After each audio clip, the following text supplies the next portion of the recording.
There's just so much. You're listening to a Mamamia podcast.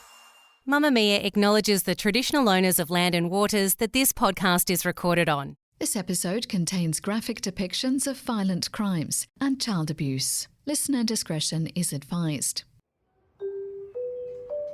It's a sunny winter's morning in Sydney in 1960.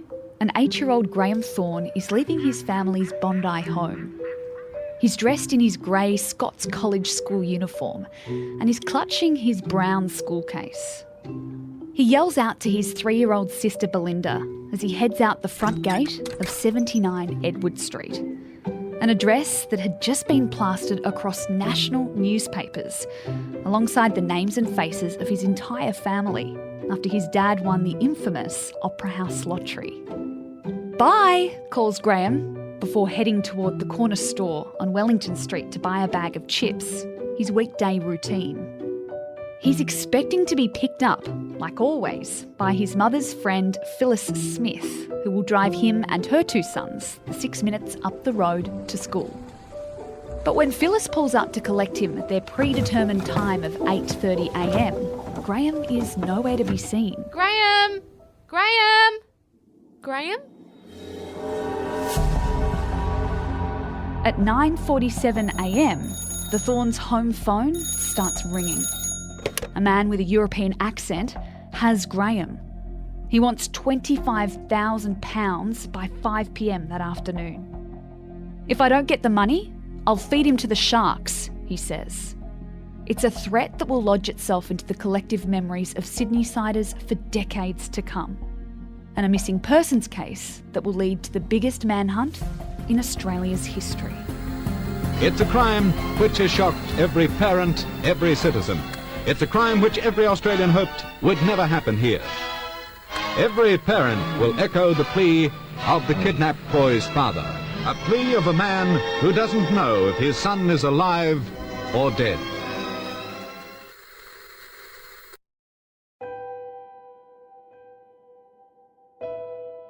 I'm Gemma Bath, and this is True Crime Conversations, a Mamamia podcast exploring the world's most notorious crimes by speaking to the people who know the most about them. In today's episode, I'm speaking with Mark Tedeschi. As a barrister and Crown prosecutor for more than 40 years, Mark has worked on some of Australia's most significant criminal cases. He's also the author of critically acclaimed non-fiction titles including Kidnapped, which tells the story of Australia's first known kidnapping of a child for ransom, and what can only be described as the trial of the 20th century. Mark, I want to start with the Opera House lotteries. What were they back in the day? The Opera House lottery was originally designed by the New South Wales government to raise money to pay for the Opera House, and it was one of the first government lotteries that had really, really substantial prize money. And one of the very first Opera House lotteries was in June 1960, and the prize was £100,000. Now, it may not sound a lot today, but in fact, with that amount of money, the equivalent at that time, you could buy 12 standard ordinary houses with. So it was a very large sum of money. The other big difference between then and today is that the people who organised the lottery wanted to have complete openness and wanted to be able to convince the public that everything was above board about the lottery. So they published the names and addresses of the winners of major prizes and even photographs.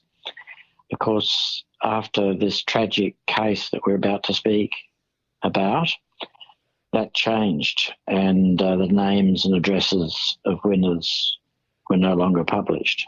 I understand having names and faces there, but addresses is next level. To actually publish those in the newspaper for everyone to see?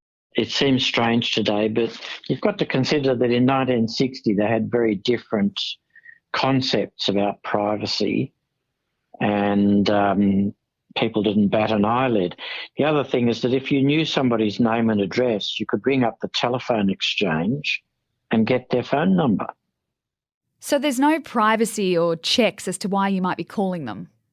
No, that's correct. Tell me about the Thorne family. Who were they in the 1960s? The Thorne family was a very modest, typical working class family. Basil, the father, was a travelling salesman. Freda, his wife, was a housewife. They had 3 children, one of whom was Graeme, who in 1960 was 8 years old. He was a reserve boy, very polite, very friendly, generally obedient. His parents, Bazil and Freda, were ordinary, unremarkable, hard-working Australians who were quite strict with their children, and they struggled to make ends meet. They had skimped and saved their money to send their only son to Scots College in Woollahra in Sydney, and they lived in a modest rented apartment in Bondi.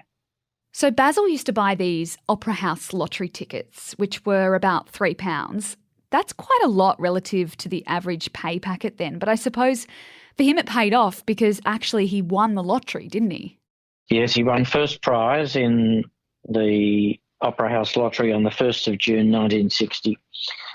And his name, address and a photograph of him holding the winning ticket was published in major newspapers. Let's go to the morning of July 7, 1960. What happened that morning? Graeme was off to school?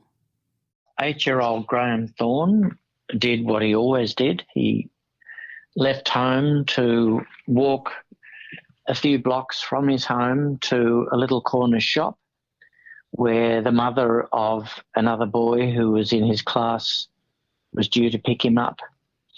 He would sometimes go into the shop and buy something to eat and then wait for this other mother to pick him up. But his routine didn't unfold as usual that day because when the other mother arrived, Graeme wasn't where he should have been. What do we know about what actually happened that morning? Well, what we know is that Stephen Bradley, the kidnapper, had devised a plan to kidnap Graeme on his way to school. He parked his own car, a vivid blue Ford Custom Line, on a corner where Graeme would have to walk right past his car. And we know that Stephen Bradley got out of his car to go and talk to Graeme, and that he told Graeme that the mother who normally picked him up wasn't coming that day and that he'd been sent to pick him up instead. So Graeme got into his car. Unfortunately for Stephen Bradley, but fortunately for the police and for justice, just as Stephen Bradley got out of his car, a man by the name of Cecil Denmead was driving past and saw this car parked right on the corner in a very unusual spot for somebody to park, and saw this man getting out of his car. And thankfully, Cecil Denmead was a car enthusiast, and he had a good look at the car as he went past and a good look at the man as he went past. And he was able to later give the police a very concise description of the vehicle and also a description of the man who got out of it. And what happened after Graeme got into Stephen's car? I know there's a ransom call that he makes that became quite memorable. Stephen Bradley drove to a phone box near to the Spit Bridge on the northern side of Sydney. So he'd driven from Bondi, where he picked up Graeme. At some stage during that journey, he turned what was a voluntary lift into a forced abduction because Graeme thought that he was going to school, but at some stage he would have become alarmed and would have realised that this man was not driving him to his school. So Stephen Bradley secured Graeme Thorne in the car. He then drove to near the Spit Bridge and made the first call from a public phone box near the Spit Bridge. And he made the call to the Thorne's family home. Now, he assumed that whoever answered the phone at the Thorne's home would not have realised that Graeme was already missing. And that was rather deluded on his part, because the fact of the matter was that when the mother came to pick up Graeme outside the shop and realised that he wasn't there, she went to the school, dropped her own son at the school, made inquiries and found out that Graeme hadn't arrived at school, and then drove straight to Freda, Graeme's mother, to report that Graeme hadn't turned up at school and hadn't been at the shop. Freda was immediately concerned and immediately rang the police, and a police officer had already arrived at her home and was being told information about Graeme when the phone rang. It was Freda who picked up the phone, and the man at the other end said, "Is that you, Mrs. Thorne?" And Freda said, "Yes." He then said, "Is your husband at home?" And she said, "Why?" And the man said, "I have your son." Now, in abject horror at that stage, Freda handed the phone over to the police sergeant, who then pretended to be Bazil Thorne. Now, unfortunately, whilst a lot of Australians had seen the photograph of Bazil Thorne and knew that he'd won this fabulous prize, this policeman was one of the few people who didn't know. So when he took the phone, the man on the other end said to him, "I want you to get together £25,000 as a ransom for your son, and I'll ring you back at 5 o'clock to tell you what to do with it." The poor sergeant really didn't know what to say, and what he said was some words that he was later to deeply regret. What he said to Bradley was this: "How on earth do you expect me to get money like that together in a short time?" To which Stephen Bradley replied, "If you don't have it ready, I'll feed him to the sharks." Now, today we don't often see things in the media about shark attacks in Sydney, but let me tell you that at that time, in the 1950s and early 1960s, there were many more shark attacks around Sydney than there are today. So it was a very potent threat that he'd issued.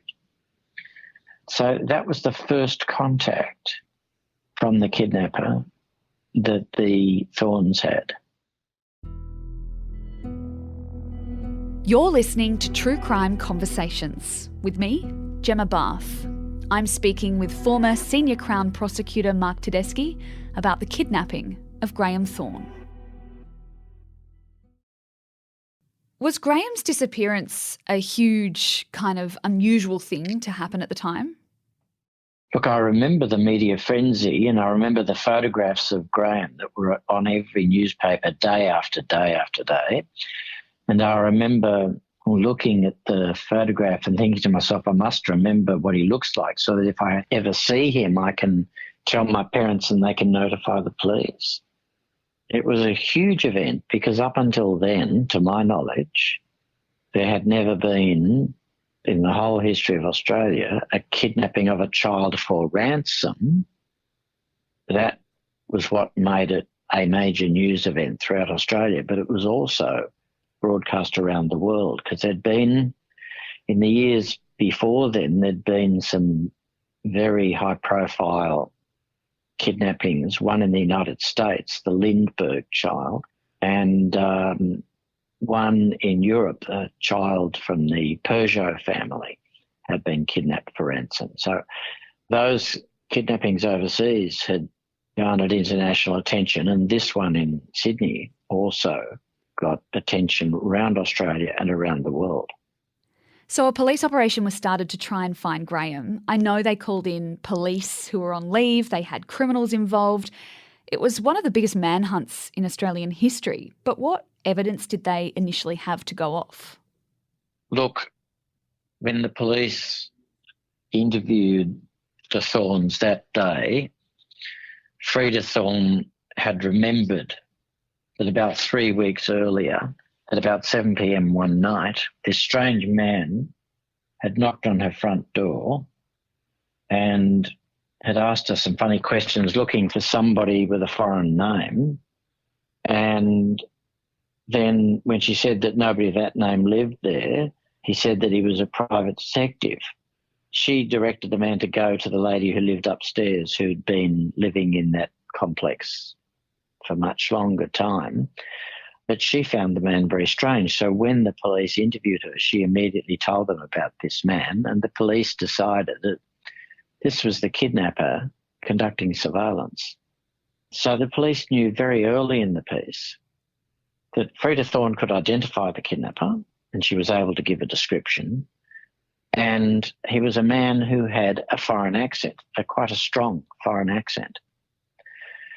And when all the publicity came out within 24 hours of the kidnapping and the ransom demand, Cecil Denmead went to the police to say that he'd seen this man parked in a very strange location, and he gave a precise description of the car and the man. So very early in the piece, the police already knew that the man they were looking for had a foreign accent, drove an iridescent blue Ford Custom Line, and they embarked upon a huge endeavour to try and locate a Ford Custom Line that had been used in the kidnapping. Now, the police made a mistake at that early stage of the investigation. They assumed that no rational kidnapper would use his own car, and they decided that it must have been a stolen vehicle or a vehicle that had been borrowed by the kidnapper from someone else. So they went to the Department of Motor Transport records and worked out how many cars there were of that kind, but they didn't just restrict it to the iridescent blue. They thought that there was a possibility that it was a stolen vehicle that had been repainted. So they worked out that out of 270,000 Ford cars in New South Wales, there were about 4,000 that were this particular model, which was a 1955 Ford Custom Line, in any colour. And they tried to interview every single owner of such a Ford Custom Line to try and locate one that had been stolen or borrowed by someone, thinking, as I said, that no rational kidnapper would use his own car. One of the people that they interviewed was Stephen Bradley, because he was the owner, the registered owner of one of those cars. And he was asked, as indeed all of the owners were asked, where was your car on this particular day? Was it in your possession? Was it lent to anybody? Had it been stolen? Questions like that. And of course, he answered all those questions by saying the car was in my garage. No, it wasn't lent to anybody. No, it wasn't borrowed, wasn't stolen. So he, like many other owners of Ford Custom Lines, was excluded as having ownership of the relevant car. So that was the situation until about 36 hours after the kidnapping, when a man found Graham's school case and cap discarded in bush near to the Waycoast Parkway. Rather ominously, Graham's lunchbox with all of his lunch was in the school bag untouched. It was not until about 5.5 weeks later, after the kidnapping, that Graham's body was found on a vacant block in Grandview Grove at Seaforth. And the whole nation of Australia was horrified at the murder of this child when his parents had been so willing to pay the ransom money. The night of the kidnapping, Graham's father, Bazil, had gone on national television pleading with the kidnappers to make contact with him, pleading with them to return his son and that he would pay any amount of money for the return of his son. So the whole of Australia was horrified when this boy's body was found. When it was found, the body had a silk scarf that had been used as a gag around his head and a particular type of picnic blanket was wrapped around the body, and Graham's clothing was very, very carefully scrutinised. And it was from the silk scarf the picnic blanket and Graeme's clothing that the police, for the first time in New South Wales policing history, were able to use some forensic science techniques that today are commonplace, but at that time they were almost unknown. And that forensic science played a major role in the discovery of who had kidnapped and murdered this boy. Yeah, I want to go through some of these forensic techniques because even knowing what we can do today with forensics, it's fascinating hearing the way that investigators at the time kind of pieced this all together with all of these clues. The first forensic science testing that was done was to try and work out how long Graeme had been deceased. And what they worked out was that he had died very soon after his kidnapping and he'd been deceased for really the 5.5 weeks between the kidnapping and when the body was found. And the next thing that they found was that on the blanket and his clothing, there were 2 types of seeds from cypress trees. One type of cypress was quite common, but one type was particularly rare. They also found that embedded in Graeme's clothing was some pink and white mortar. So what they thought from all of that was that Graeme's body had been in the underground part of a house or near to the foundations of a house where pink and white mortar was present, and that on the ground it had come into contact with these 2 types of seeds. The forensic scientists were also able to detect 2 types of hair, not just one.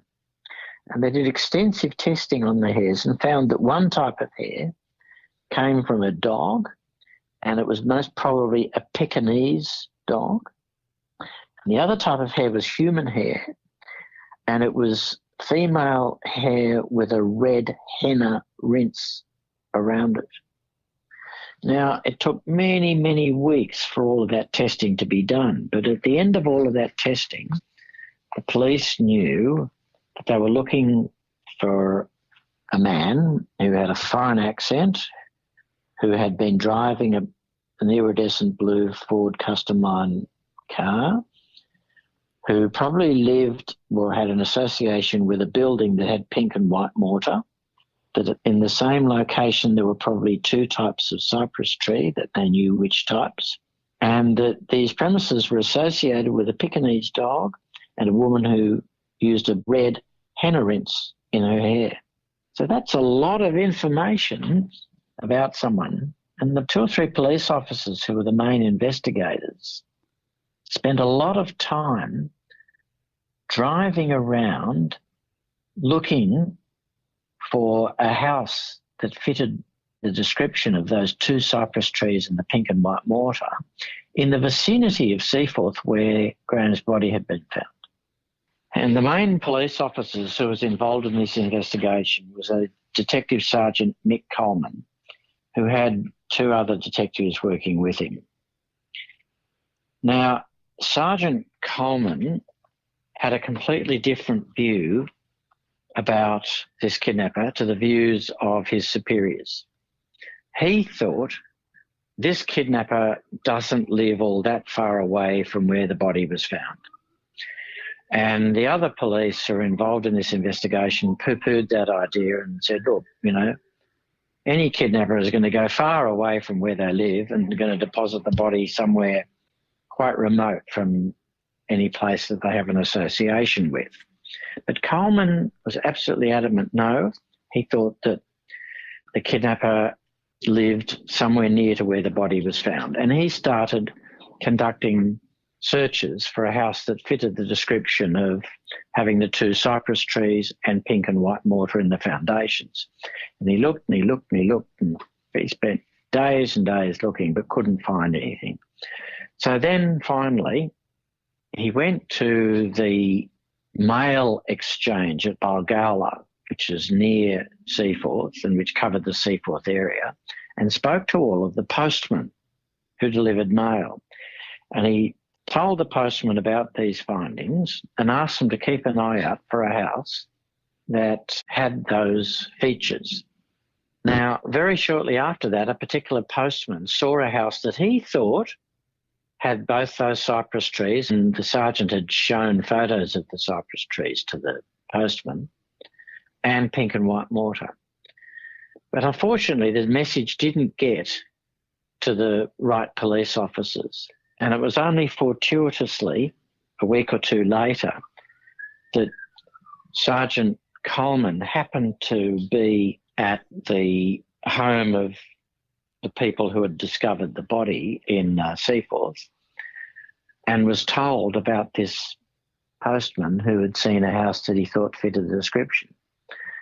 So Sergeant Coleman then found out what the address was of the house and went to the house in Clontarf, and his hair just stood on end because he realised this is where the kidnapper had Graeme Thorne. It fitted the description. There was an underground part of the house under the floorboards that had easy access to an alcove under the house from the garage, and there was mortar all over the ground, and you could see that the wind had swept in leaves and seeds from the garden into the garage and into the alcove. So he realised that this house exactly matched the description of what they were looking for. He then found out that the owner of the house had been a man by the name of Stephen Bradley, but that Stephen Bradley had moved out of the house on the very day of the kidnapping. And a few weeks later, Stephen Bradley and his family had left Australia on a P&O ocean liner to go overseas, and that they were on their way purportedly to London. But at the time that they realised that Stephen Bradley was the kidnapper, he was in the middle of the Indian Ocean on this ocean liner, the Himalaya, and the next port of call was Colombo, which, of course, the country was then called Ceylon. It's now called Sri Lanka, and it was part of the Commonwealth. And the police immediately set in train measures to have Stephen Bradley taken off the ship, arrested, kept in custody, and then extradition proceedings were commenced to bring him back to Sydney for trial. Before we get to that, can you tell us a little bit more about Stephen's family? Because he also had young kids, didn't he? Stephen Bradley was a 34-year-old Hungarian immigrant. He'd come to Australia in 1950. His original name was Stefan Baranier. He had a very difficult childhood and adolescence during the Nazi occupation of Hungary during the Second World War. Came to Australia as an immigrant in 1950 and settled in Melbourne, where he married another Hungarian immigrant called Eva in 1952. They had a daughter. Tragically, in 1955, Eva died in a car accident in which the brakes of her car mysteriously failed. About 8 months later, Stephen Bradley met another Hungarian immigrant, Magda, whom he immediately fell in love with, and they had a very torrid affair together because she was married at the time that they met, and she had 2 boys from her marriage. They started living together. In 1957, they moved to Sydney, and they were married in 1958. Ostensibly, they were a typical successful immigrant couple, but Stephen Bradley had some very unusual character traits that made him different to many other people. Deep down, Stephen was very insecure, jealous of the success of other people. He had an overblown sense of his own entitlement. He had delusions of grandeur and invincibility. He believed that he could see opportunities that others couldn't see. He thought that his respect from other people depended upon the size and value of his house or the flashiness of his car, and he tried to associate with wealthy, powerful people and portray himself as one of them. He was very much aware that in Australia at that time, his foreign accent created a degree of prejudice against him because, I don't know, the attitude towards foreigners was not the same as it is today. He was quite prepared to engage in financial fraud to gain some sort of advantage. He didn't have much empathy for other people outside his immediate family, and he had this constant need to be told how impressive and successful he was, especially by Magda. He was a devoted husband to Magda. He was a very good father to their children. And Magda, having failed in the first marriage, was absolutely determined to succeed in this marriage. And she just basically went along with all of Stephen's harebrained financial schemes. Now, after coming to Sydney, Stephen began to work for a life insurance company as a salesman. And it was while he was working as a life insurance salesman that he took out a loan from the insurance company and bought a very expensive house in Moore Street at Clontarf, and really much more than he could possibly afford. But he managed, really by fraud, to get a loan that was actually more than what he paid for the house. Shortly after that, there was what he called a misunderstanding with the insurance company, and some insurance premiums that he had been paid by customers that he should have passed on to the insurance company had not been passed on. So he was let go. So having taken out this big loan, he then lost his job with the insurance company, and for reasons that I cannot understand, he became employed by a poker machine manufacturer in Darlinghurst, working as an electroplater. His salary was far less than what he'd been making with the insurance company, and he was basically in dire financial straits and faced the prospect of losing his house. And it was in that desperate financial circumstance that his completely narcissistic personality produced a belief in him that he had to take extreme action to avert financial disaster and to avert the shame, particularly with his wife, of losing their home. And it was at that time that he saw this photograph in the newspaper of Bazil Thorne holding the winning lottery ticket of £100,000 with his name and his address in the paper.